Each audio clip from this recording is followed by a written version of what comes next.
जय हिंद दोस्तों, मैं हूं रोहित कुमार यादव। आपके अपने YouTube channel divine maths magic में स्वागत करता हूं।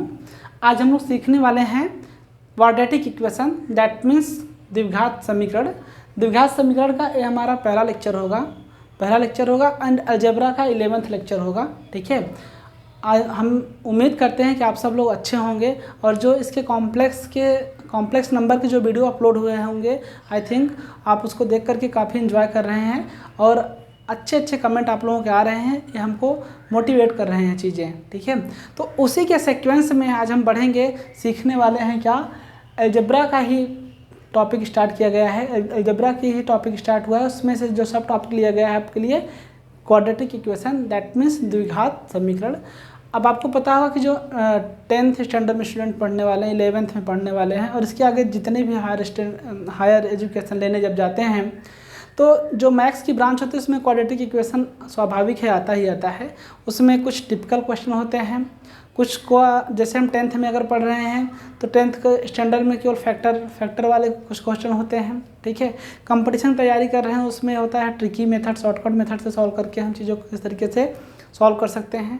ठीक है, एंड अगर 11th लेवल पे जाते हैं तो और भी मतलब थोड़े से पावर 2 के अलावा पावर 3 पावर 4 के भी इक्वेशन मिलते हैं और उसको सॉल्व कराए जाते हैं। ठीक है, सो दोस्तों आज का जो लेक्चर है, लेक्चर के एंड तक बने रहिएगा बिकॉज इसमें कुछ बहुत ही इंटरेस्टिंग बातें हम करने वाले हैं आपसे और कुछ इंपॉर्टेंट क्वेश्चंस आपके सामने हम डिस्कस करने वाले हैं, उसको रखने वाले हैं। ठीक है, क्वाड्रेटिक इक्वेशन दैट मीन्स द्विघात, जैसे नाम से ही लग रहा है कि इसमें दो घात।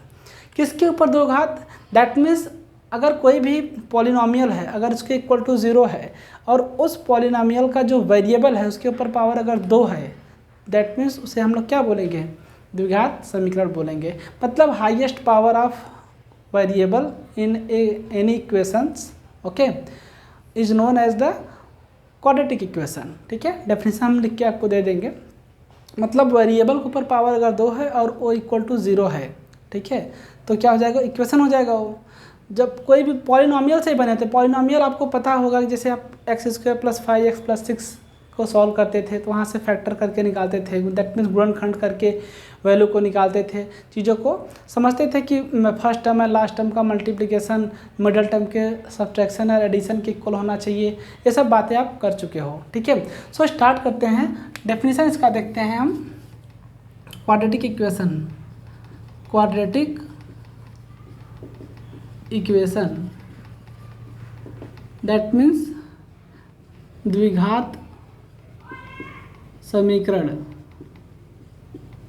इसका डेफिनेशन देखते हैं हम। ओके, डेफिनेशन कुछ इस तरीके से इसका, एन इक्वेशन इन विच, इसका डेफिनेशन देखेंगे। An equation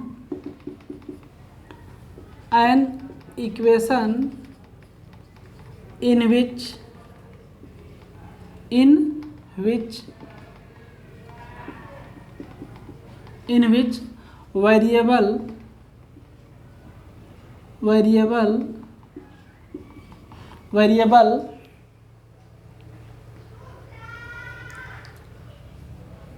an equation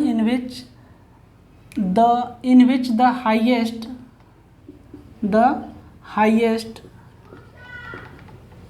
highest power of variable is known as quadratic equation, quadratic equation। Okay, बहुत ध्यान समझते हैं क्या बोल रहा है डेफिनेशन। बोल रहा है कि एन इक्वेशन मतलब एक समीकरण इन विच जिसमें द हाईएस्ट पावर मतलब जो मैक्सिमम पावर है, अधिकतम घात जो है, पावर ऑफ वेरिएबल मतलब जो चर है उसके ऊपर जो अधिकतम घात कम कितना हो, 2 हो, is known as a quadratic equation. और उसे हम लोग क्या बोलते हैं फिर उसको, वो क्या कहलाता है? द्विघात समीकरण कहलाता है।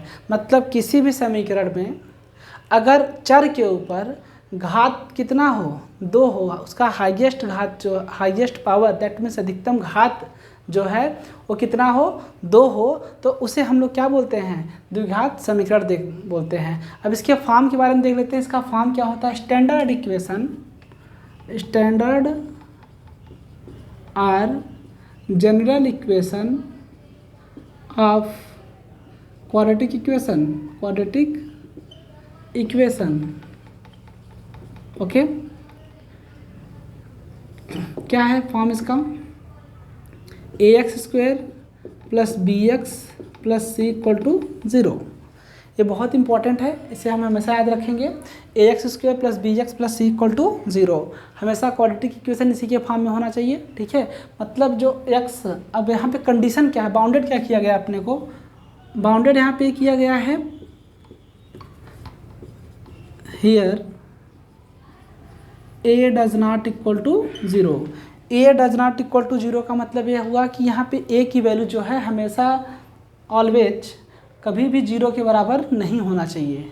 अगर a 0 हो जाएगा तो x² 0 हो जाएगा। जब x² 0 हो जाएगा तो एक क्वाड्रेटिक नहीं बल्कि क्या बन जाएगा, लीनियर इक्वेशन बन जाएगा, ठीक है, ओके। तो यहाँ पे कंडीशन है कि a does not equal to 0 और a b c हैं क्या, यहाँ पे a b c कोई नंबर्स हैं, ठीक है, कोई रियल नंबर हैं एंड इन्हें हम पैरामीटर भी बोलते हैं, कभी कभी क्या बोलते हैं, पैरामीटर भी बोलते हैं। ax² + bx + c = 0, okay. अब इसको सॉल्व करने के जो मेथड्स हैं वो 2 तरीके से इसको सॉल्व किया जाता है, ठीक है। मेनली 2 तरीके से सॉल्व करते हैं।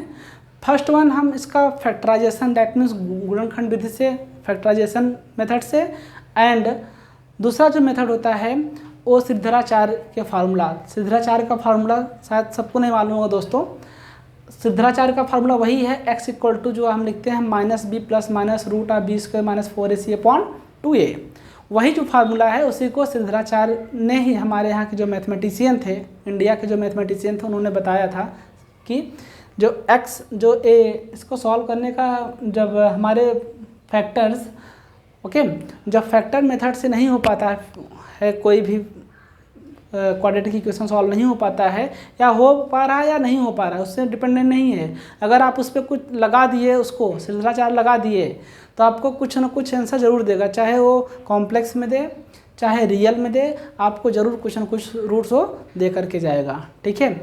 अब आप बात आती है कि इसके रूट्स के बारे में। आपको पता होगा कि अगर x रहता है तो हम सॉल्व करते थे 6-7 स्टैंडर्ड में, तो जब हमारा इक्वेशन एक वेरिएबल में होता था तो एक वैल्यू आती थी, 2 वेरिएबल में हो गया 2 वैल्यू आ गई। तो सिमिलरली यहाँ पे एक ही वेरिएबल है बट इसका पावर कितना है, 2 है। तो जब इसका पावर 2 है तो इसके कितने रूट्स पॉसिबल होंगे, 2 रूट्स पॉसिबल होंगे।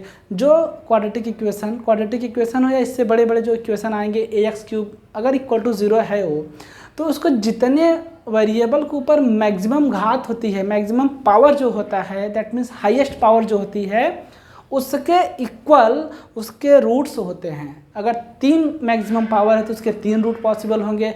अगर n रूट का है तो n पावर का अगर हाईएस्ट पावर वेरिएबल पे है तो उसके n रूट पॉसिबल होंगे, ठीक है। अब इनके सोल्यूशन के बारे में हम समझते हैं, किस तरीके से हम इसको सॉल्व करते हैं, चीज़ों को समझते हैं। अब यहाँ पे लिख देंगे here a b c are real numbers or parameters, okay, parameters, okay. I hope कि आपको ये समझ में आ रहा होगा चीज़ें। अब हम इस पे चलते हैं, इसका फार्मूला क्या है, सिद्धराचार्य का फार्मूला क्या है। फार्मूला ऑफ सिद्धराचार्य,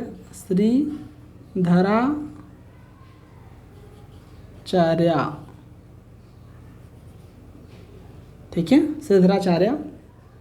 इसका फार्मूला जो है आपको टेक्स्ट बुक में कैसे मिलेगा, टेक्स्ट बुक में कुछ इस तरीके से मिलेगा आपको, x = -b + -b² - 4ac/2a, okay. और इसी को हम थोड़ा सा क्वांसाइज कर देते हैं फार्मूले को, तो x = -b + -√d/2a। अब आप समझ रहे हैं, हम इसके डी के बारे में बताएंगे। डी क्या है? Here D is discriminant, that means इसको क्या बोलते हैं? विविक्तकर। इसे क्या बोलते हैं? विविक्तकर। हिंदी मीडियम वाले बच्चे इसको क्या क्या समझेंगे? विविक्तकर इसको बोलते हैं, डिस्क्रिमिनांट को। इसका जो फार्मूला होता है आप समझ चुके हैं क्या होगा? D equal to B square minus 4ac। ठीक है, आई होप कि आपको ये समझ में आ रहा होगा। ठीक है, अब चलते हैं इसके रूट्स के बारे में। रूट्स के बारे में चलने से पहले दोस्तों हम एक क्वेश्चन ले लेते हैं, इसको सॉल्व करके देख लेते हैं किस तरीके से इसको सॉल्व किया जाता है। टोटल मेथड आपको पॉलिनोमियल, जैसे बहुपद को फैक्टर करते थे हम लोग, वैसे ही फैक्टर इसमें करेंगे। ठीक है, फैक्टर करने के बाद ये देखते हैं कि उसमें दो कंडीशन अप्लाई करते हैं। अगर दो ब्रैकेट का मल्टीपल इक्वल टू 0 है तो वो दोनों ब्रैकेट में से एक एक ब्रैकेट उसके बारी बारी से इक्वल टू 0 होते हैं।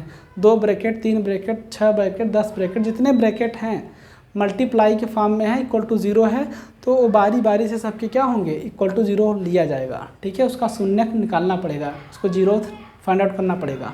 ठीक है, सो देखते हैं चीज़ों को और समझते हैं। आप प्लीज़ इसको नोट डाउन कर लीजिए। Okay,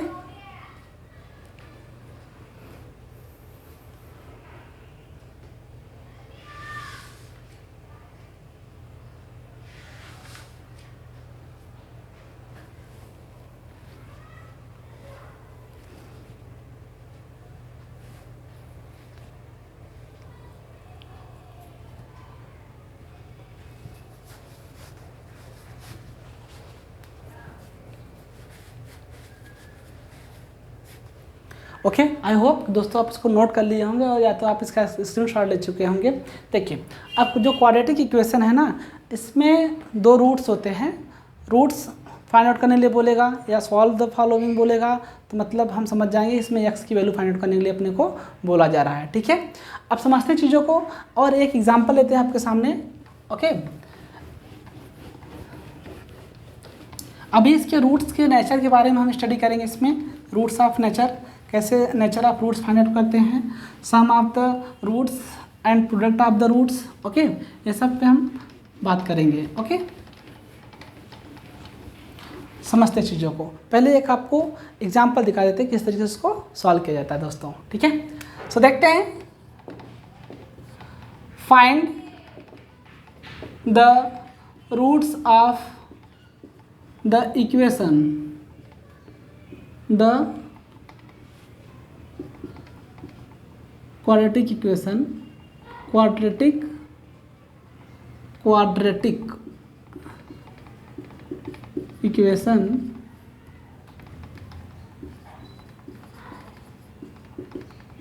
x square plus 5x minus 6 equal to 0।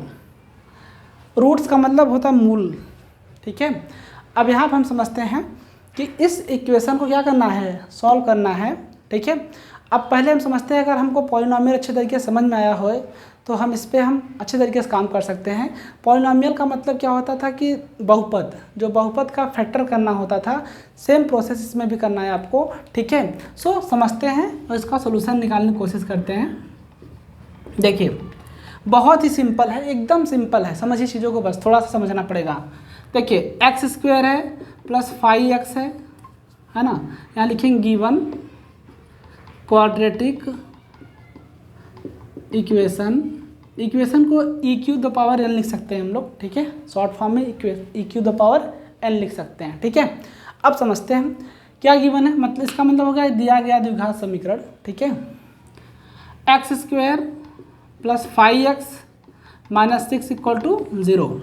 अब इसमें आप समझते हैं first term, middle term and a last term. ठीक है, हमको क्या बताया गया है कि इसमें देखिए, बहुत ध्यान से समझिए चीज़ों को। इसका जो रूल होता है ये बोलता है कि first term and last term का जो मल्टीप्लिकेशन है, first term and last term का जो मल्टीप्लिकेशन है वो मिडल टर्म के सब्सट्रैक्शन और एडिशन के इक्वल होना चाहिए।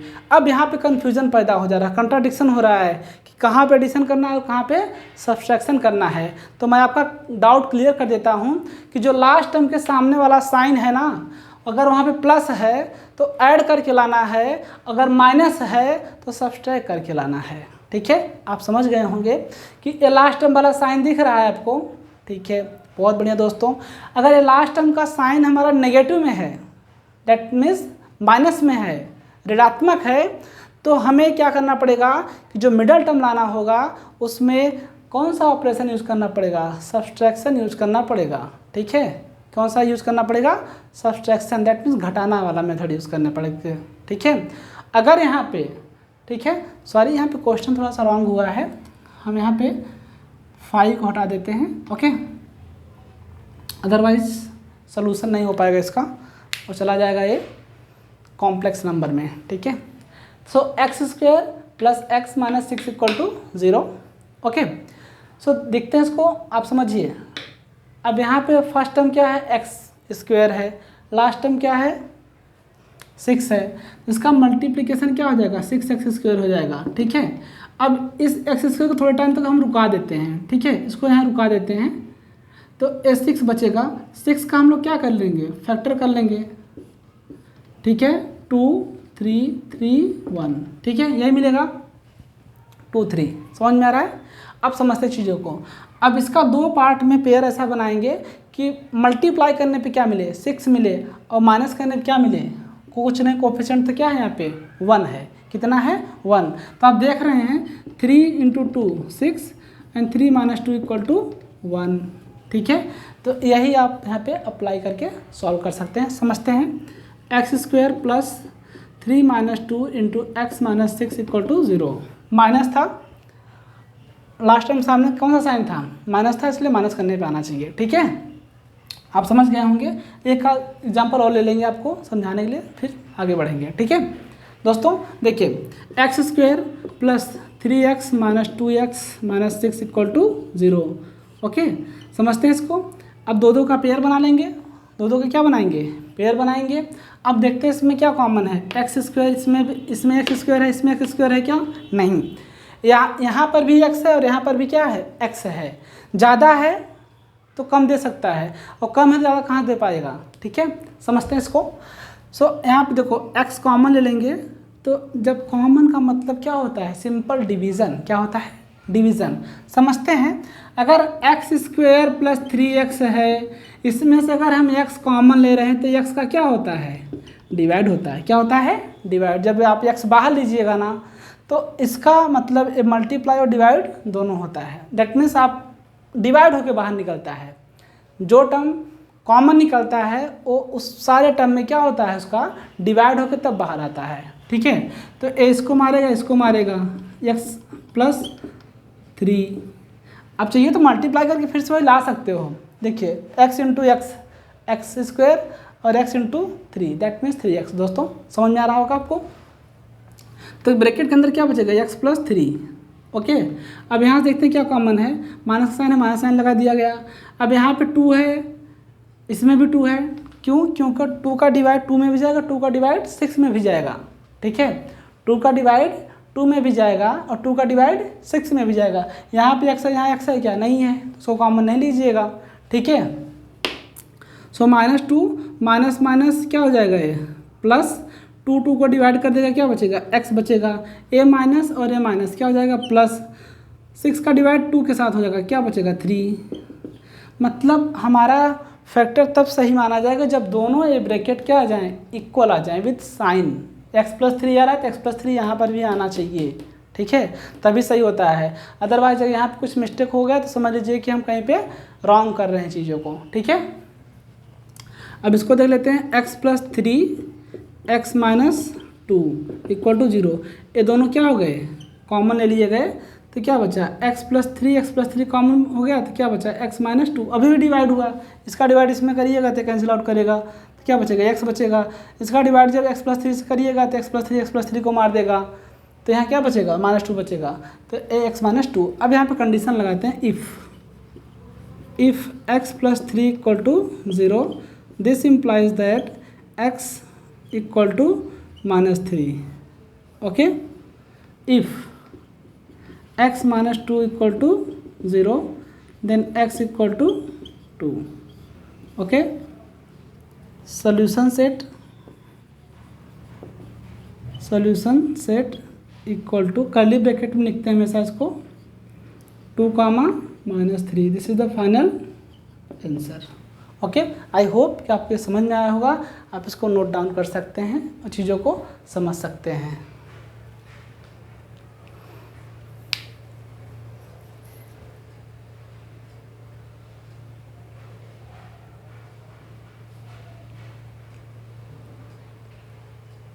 ओके, आई होप आप इसको नोट कर लिए होंगे या तो आप इसका स्क्रीनशॉट ले चुके होंगे। अब हम बढ़ते हैं दूसरे क्वेश्चन की तरफ। Okay,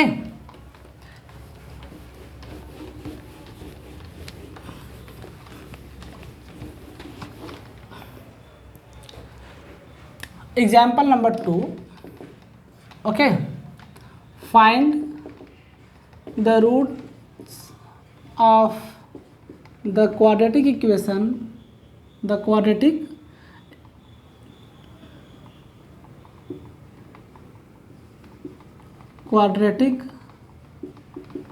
equation x² + 7x + 12 = 0। या तो अगर आपको ऐसे कुछ प्रॉब्लम है तो आप एक इस तरीके से ले लेते हैं, हम 2 और 6 ले लेते हैं। ठीक है, 2 और 6। अब देखिए, इसको समझते हैं कैसे सॉल्व करेंगे। आपको पता है फर्स्ट टर्म और लास्ट टर्म का मल्टीप्लिकेशन, पहला मेथड यही रहेगा सॉल्यूशन में हमारा। ठीक है, पहला स्टेप्स हमारा क्या यही रहता है, पहला स्टेप्स हमारा यही होता है कि फर्स्ट टर्म और लास्ट टर्म का मल्टीप्लिकेशन किया जाए दोस्तों। ठीक है, तो क्या मिलेगा 2x² + 7x + 6 = 0। आप समझ रहे हैं। इसके बाद जो क्वेश्चन हम सॉल्व करने वाले हैं वो बहुत ही इंटरेस्टिंग कंपटीशन लेवल का क्वेश्चन रहेगा, या बोर्ड लेवल में भी कभी कभी ऐसे क्वेश्चन पूछते हैं। ठीक है, तो वीडियो के अंत तक बने रहिएगा दोस्तों। ठीक है, बीच में जाइएगा मत कहीं पे। ठीक है, इसको पूरा का पूरा देखिए, आपको बहुत हेल्प करेगा ये। ठीक है, इसको समझ लेते हैं पहले। ठीक है, 2 × 6 क्या मिलेगा 12। क्या मिला 12। अब 12 का फैक्टर कर लेंगे हम। क्या करेंगे, फैक्टर 2 का डिवाइड। ठीक है, कोफैक्टर निकालेंगे इसका, तो 2 × 2 = 4 × 3 12 एंड 4 + 3 7। सेटिंग बैठ गया इसका जुगाड़ हो गया, बन गया ये 4 + 3 = 7। बिकॉज प्लस क्यों, लास्ट टर्म के सामने वाला साइन क्या है, प्लस है, इसलिए ऐड करने पर, दैट मीन्स जोड़ने पर मिडल टर्म आना चाहिए। तो जोड़ने पर आ रहा है, मल्टीप्लाई करने पर 12 आ रहा है, और ऐड करने पर क्या आ रहा है 7 आ रहा है। ठीक है, सो यही फैक्टर लेके चलिएगा। ठीक है, सो 2x² + 4 + 3 × x + 6 = 0। सो 2x² + 4x + 3x + 6 = 0। दो का क्या बनाएंगे, पेयर बना दिया जाएगा। अब इन दोनों में से देखिए कि कॉमन क्या है, इसमें कॉमन क्या है, x इसमें भी है, x इसमें भी है, 2 इसमें भी है, 2 इसमें भी है। बिकॉज 2 का डिवाइड 2 में भी जाएगा, 2 का डिवाइड 4 में भी जाएगा, इसलिए 2x इसमें क्या होगा कॉमन, इन दोनों टर्म में केवल। हाँ, ओके, इन दोनों टर्म में केवल क्या कॉमन है 2x कॉमन लिया, 2 को मारेगा, x को मारेगा, x बचेगा। ओके, प्लस का साइन है, प्लस का साइन दे दिया। अब x को मार दिया, 4 का डिवाइड 2 के साथ क्या मिला 2। This cancel out this, 4 divide by 2 that means 2। And here common क्या है, यहाँ पे x है, इसमें x है, नहीं है। इसमें 6 है, इसमें 6 है, क्या नहीं है। ठीक है, ओके, यहाँ पे 3 है, इसमें भी क्या है 3 है, तो 3 को क्या करेगा कैंसिल आउट करेगा, x बचेगा, प्लस का साइन है, प्लस का साइन दे देते हैं। ठीक है, 6 का डिवाइड 3 में जाएगा, क्या बचेगा 2 बचेगा, इक्वल टू क्या हो जाएगा 0। देखिए दोनों ब्रैकेट क्या आ गए, इक्वल आ गए, क्या आ गए इक्वल विद साइन। ठीक है, सो x + 2 इसमें से क्या हो जाएगा कॉमन, बचेगा क्या आपको 2x + 3 = 0। ठीक है, कंडीशन लगा देंगे, if x + 2 = 0 this implies that x = -2। Okay, if 2x + 3 = 0 this implies that 2x = -3, this implies that x = -3/2। ठीक है, ओके, सो इसका सॉल्यूशन सेट क्या लिखेंगे हम लोग, सॉल्यूशन सेट R रूट्स कुछ भी लिख सकते हैं हम लोग। रूट्स क्या क्या आ गए इसके, -2, -3/2। This is the final answer. Okay, I hope कि आपको ये समझ में आया होगा। ठीक है, यहाँ पे कुछ प्रॉब्लम है तो समझ सकते हैं। x+2 यहाँ से कॉमन होगा तो क्या बचेगा, 2x+3 ही बचेगा ना। ठीक है, आई होप कि आपको ये समझ में आया होगा। आप इसको नोट कर सकते हैं, तो आप इसका स्क्रीनशॉट ले सकते हैं। थोड़ा साइड में चलेंगे।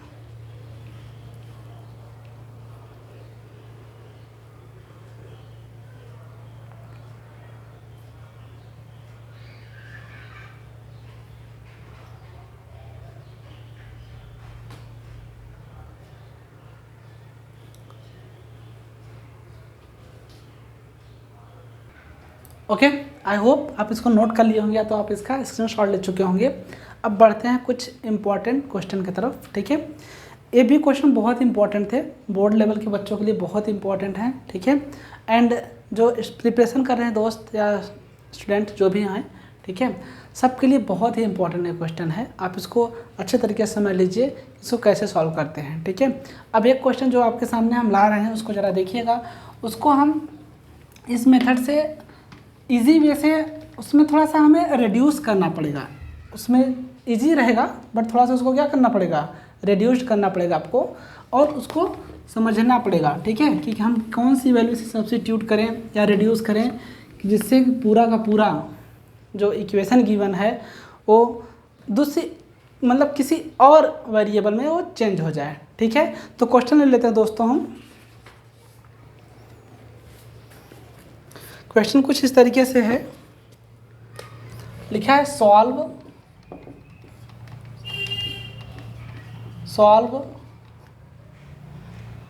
x⁻² plus x⁻1/3 -2 = 0। ठीक है, इसको क्या करना है, सॉल्व करना है। ठीक है, ये ऑल इंडिया सीबीएसई में पूछा गया क्वेश्चन है, बहुत ही इंपॉर्टेंट क्वेश्चन है।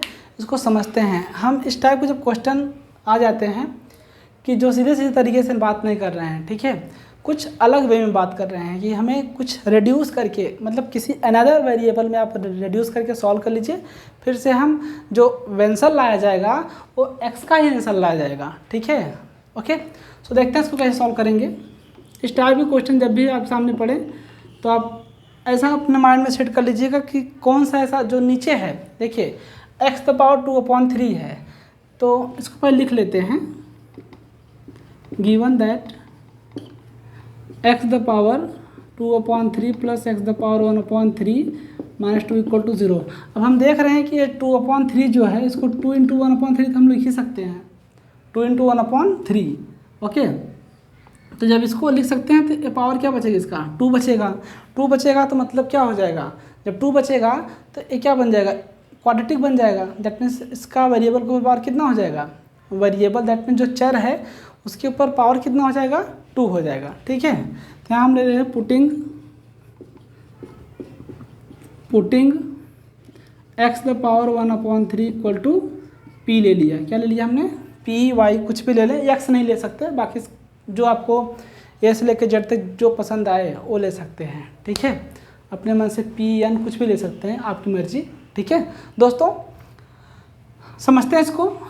इसे इक्वेशन नंबर 1 दे देंगे, इसको इक्वेशन नंबर 2 दे देंगे, लिख देंगे यहाँ पे using 2 in 1 we get what we gate.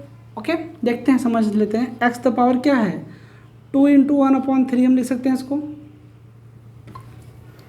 x the power 2 × 1/3 plus x the power 1/3 -2 = 0। तो x के प्लेस x, ये पूरी वैल्यू क्या है आपकी, ये पूरी वैल्यू क्या आपकी p है, क्या है p। तो ये जब पूरी वैल्यू चली जाएगी तो क्या बचेगा, ये पूरी वैल्यू p हो जाएगी, तो p का स्क्वायर हो जाएगा, प्लस आप देख रहे हैं पूरी वैल्यू p -2 = 0। बन गया क्वाड्रेटिक इक्वेशन p में। p में क्या बन गया, ये द्विघात बन गया। ठीक है, अब तो सॉल्व कर सकते हैं। यहाँ फर्स्ट टर्म क्या है, कुछ नहीं है तो 1 है। ये मिडल टर्म क्या है, 1 है, कुछ नहीं है तो 1 है। और यहाँ पे लास्ट टर्म क्या है आपका, 2 है, -2 है। तो जब -2 है तो इसका फैक्टर हम इस तरीके से करेंगे कि मल्टीप्लाई करने पे क्या आए, 2 आए एंड माइनस करने पे क्या आए 1 आए। तो आप समझ रहे हैं 2 × 1 = 2 एंड 2 - 1 = 1। वेरी सिंपल क्वेश्चंस, ठीक है। अब बहुत इंटरेस्टिंग फैक्टर बना इसका। Okay, so p² + 2 - 1 × p - 2 = 0। So p² + 2p - p - 2 = 0। Okay, I hope कि आपको ये समझ में आ रहा होगा हमने माइनस क्यों किया, बिकॉज यहाँ पे लास्ट टर्म के सामने वाला साइन क्या है नेगेटिव, तो हमें सब्सट्रैक्ट करने के बाद ही ये वैल्यू आनी चाहिए, ठीक है। अब समझते हैं p इसमें से कॉमन हो जाएगा, p + 2 बचेगा, माइनस यहाँ से कुछ नहीं कॉमन है तो 0 कॉमन कभी नहीं होता, हमेशा कॉमन क्या होता है 1 होता है, बिकॉज 1 का डिवाइड सब में जाएगा, ठीक है। 1 एक ऐसा नंबर है कि जिसको डिवाइड या मल्टीप्लाई करने पर कुछ फ़र्क नहीं पड़ता है, ठीक है, वैल्यू में चेंजेस नहीं आते हैं। तो यहाँ से -1 कॉमन लेंगे तो माइनस माइनस क्या हो जाएगा ये प्लस, और ये माइनस माइनस क्या हो जाएगा प्लस, 2 = 0। ओके, आगे चलते हैं, इसको सॉल्व करते हैं, यहाँ से लिख लेते हैं, ठीक है दोस्तों, ठीक है। अब समझते हैं इसको, p + 2 एंड p + 2 कॉमन हो जाएगा एंड क्या बचेगा p - 1 बचेगा, इक्वल टू क्या हो जाएगा 0। कंडीशन लगा देंगे if p + 2 = 0, this implies that p = -2। if p - 1 = 0, this implies that p = 1। Okay, p = क्या मिला -2 एंड p = क्या मिल गया 1। अगर आपको पिछला सम दोस्तों समझ में आया होगा तो ये आपको पूरी तरीके से समझ में आ रहा होगा क्वेश्चन, ठीक है। अब हमें क्या करना है, हमें तो p में इक्वेशन नहीं चाहिए ना, हमें सोल्यूशन, हमें किस में चाहिए सोल्यूशन, x में चाहिए। ये हमारा जो इक्वेशन दिया था किस में दिया था, किस में गिवन था, ये x में गिवन था। हम वैल्यू किसकी फाइंड आउट कर चुके हैं p की। अब p x से कैसे रिलेट है वो देखते हैं, ठीक है। अब आपको फ्रॉम 2 लिखना पड़ेगा, फ्रॉम 2 x³ x⁴ p है, तो ये इम्प्लाई क्या करेगा x = p³, बिकॉज इधर का क्यूब रूट हटेगा तो इधर क्या आएगा क्यूब हो जाएगा, ठीक है। रूल होता है जैसे अगर एक साइड से स्क्वायर हटती है तो दूसरे साइड में क्या आ जाता है स्क्वायर रूट आ जाता है, similarly for this also. Okay, so x = क्या मिल जाएगा आपको, x की वैल्यू x = p की वैल्यू अगर हम -2 पुट करते हैं तो -2 का क्यूब, यहाँ लिखेंगे इफ़ p = -2, ठीक है, देन x = -8, ठीक है, एंड लिखेंगे this implies that x =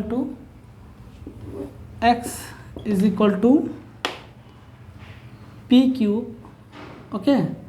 if p = 1 then x = 1 का cube, x = 1। Solution set equal to 1, -8, बड़ी वैल्यू पहले छोटी वैल्यू बाद में, कॉमा लगा करके, ठीक है। आई होप कि आपको ये समझ में आया होगा। हमने पहले इससे रिड्यूस कर लिया, परिवर्तित कर लिया, परिवर्तित किस में किया p में परिवर्तित किया, परिवर्तित करने के बाद p की वैल्यू निकाला, p की वैल्यू यहाँ पे हम इक्वेशन नंबर 2 में सब्स्टिट्यूट कर दिए और हमें एक्चुअल वैल्यू जो थी वो हम हमारे सामने आ चुकी है, ठीक है। सो दोस्तों यही आपका क्या हुआ फाइनल आंसर हुआ, ठीक है। आई होप कि आपको ये समझ में आया होगा, ठीक है। अब आप इसको नोट कर लीजिए और हम दूसरे क्वेश्चन की तरफ बढ़ेंगे, ठीक है।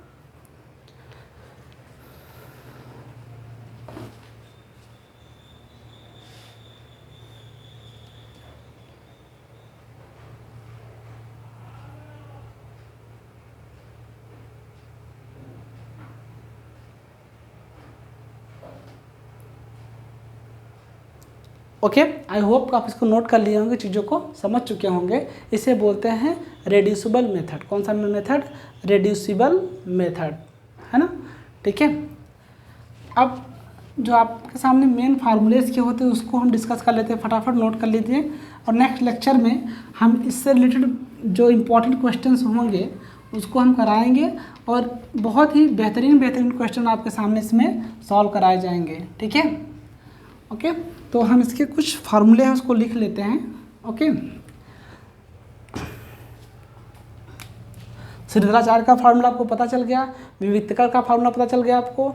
अब चलते हैं ना nature of roots, nature of roots मतलब क्या हुआ, मूलों के लक्षण, मूलों के लक्षण, मूलों के लक्षण ज्ञात करना। करेक्टर बोले या तो नेचर बोले, मतलब एक ही होता है, ठीक है, करेक्टर और नेचर, दैट मीन्स मूलों के लक्षण। अब चलते हैं इस पे बातें जो होती हैं, इफ़ मतलब if D greater than 0 that means positive, कैसी वैल्यू होगी ये, positive, then roots are unequal and real. Roots कैसे आपको पता होगा, फार्मूला है x equal to -b plus minus d upon 2a, ठीक है, or x equal to -b plus minus b square minus 4ac upon 2a, as your choice, जैसी आपकी मर्जी आप इसको लिख सकते हैं, ठीक है, जैसे आपकी पसंद रहे आप इसको या तो इसको दोनों को यूज़ कर सकते हैं। अब हम यहाँ पे क्या लिख रहे हैं, डी ग्रेटर देन 0, अगर डी ग्रेटर देन 0 होगा, डी ग्रेटर देन 0 होगा तो वो वैल्यू क्या हो सकती है, रियल वैल्यू होगी कोई, ठीक है, बिकॉज रूट के अंदर कोई वैल्यू पॉजिटिव होती है तो रियल ही मानी जाती है ना, ठीक है। अब हम आगे बढ़ते हैं दोस्तों, if D less than 0 that means negative, okay, then roots are complex, complex हो जाएंगे रूट्स कैसे हो जाएंगे, कॉम्प्लेक्स, ठीक है, and if D is equal to 0, okay, then roots are real and equal, okay. Fourth one is if d equal to perfect square मतलब पूर्ण वर्ग हो, ठीक है, जब ये पूर्ण वर्ग हो जाएगा तो क्या हो जाएगा, रूट्स कैसे हो जाएगा, roots if d equal to perfect square then roots are rational, कैसे होंगे, रेशनल मतलब परिमेय संख्या के रूप में निरूपित हो सकते हैं, रिप्रेजेंट कर सकते हैं, बिकॉज 2a रहेगा यहाँ पे, ठीक है। ए परफेक्ट स्क्वायर बन के रूट के बाहर आ जाएगा, तो जब रूट के बाहर आ जाएगा तो उसको सिंप्लीफाई कर लेंगे, ठीक है, तो क्या बना देगा, एक रेशनल नंबर बना देगा, ठीक है। And fifth one is if D equal to not perfect square then roots are irrational, ठीक है, रूट्स आर इरेशनल मतलब अपरिमेय, कौन सा है, अपरिमेय, मतलब जो रूट के अंदर नंबर होते हैं वो क्या होती हैं, उसे हम लोग अपरिमेय, पूरा का पूरा सोल्यूशन नहीं हो पाएगा इसका, ठीक है, इसलिए ए नंबर पूरे के पूरे क्या हो जाएंगे, इरेशनल बोले जाएंगे, ठीक है, बिकॉज ए रूट के बाहर वाले टर्म्स बाहर है, जैसे 17 आ गया, 19 आ गया और आपका 9 आ गया, ठीक है, जिसका परफेक्ट स्क्वायर नहीं बन रहा है तो ये रूट के अंदर ही रह जाएगा, ठीक है, जब ये रूट के अंदर ही रह जाएगा तो इसे हम लोग क्या बोलते हैं, इरेशनल, दैट मीन्स अपरिमेय संख्या। जब नंबर सिस्टम हम पढ़ाएंगे उसमें आपको डिटेल में बताएंगे रेशनल नंबर क्या होते हैं एंड इरेशनल नंबर क्या होते हैं, ठीक है। आप समझते हैं, ओके, नेचर ऑफ रूट्स हो गए, sum of the roots if equation are ax square plus bx plus c equal to 0, sum of roots alpha plus beta, roots को पहले रूट्स को अल्फा दूसरे रूट को बीटा लेते हैं यहाँ पे, ठीक है, यहाँ लिख देंगे there are two types of roots, there are two types, two roots, types मत लिखें, ठीक है, two roots alpha and beta, इसे बीटा बोलते हैं, क्या बोलते हैं, इस साइन को क्या बोलते हैं, अल्फा, एंड इसे क्या बोलते हैं, beta. Okay, so alpha plus beta equal to होता है minus B upon A.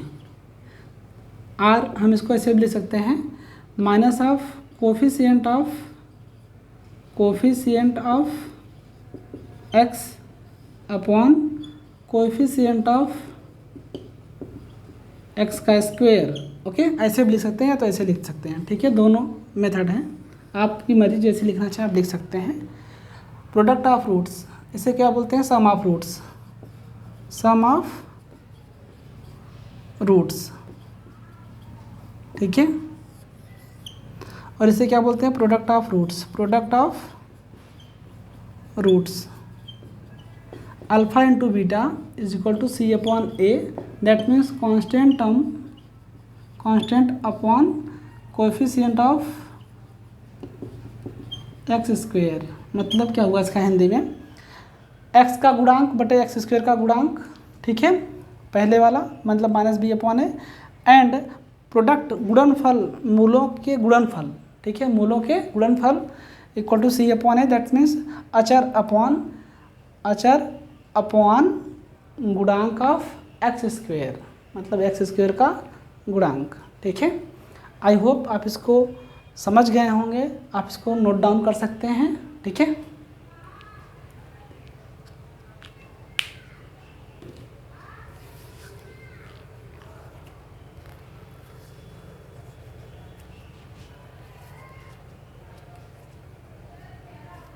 I hope दोस्तों आप इसको नोट कर लिए होंगे और चीज़ों को समझ चुके होंगे।